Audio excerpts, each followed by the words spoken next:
Tahukah kalian, batuk adalah suatu mekanisme pertahanan dan perlindungan tubuh untuk membersihkan jalan napas dari lender, benda asing, maupun kuman.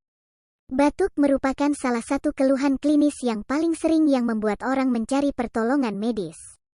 Batuk dapat mencegah masuknya makanan padat atau cair dan benda asing lainnya. Batuk juga akan membawa keluar sekret berlebih di saluran pernafasan saat terjadi infeksi atau peradangan.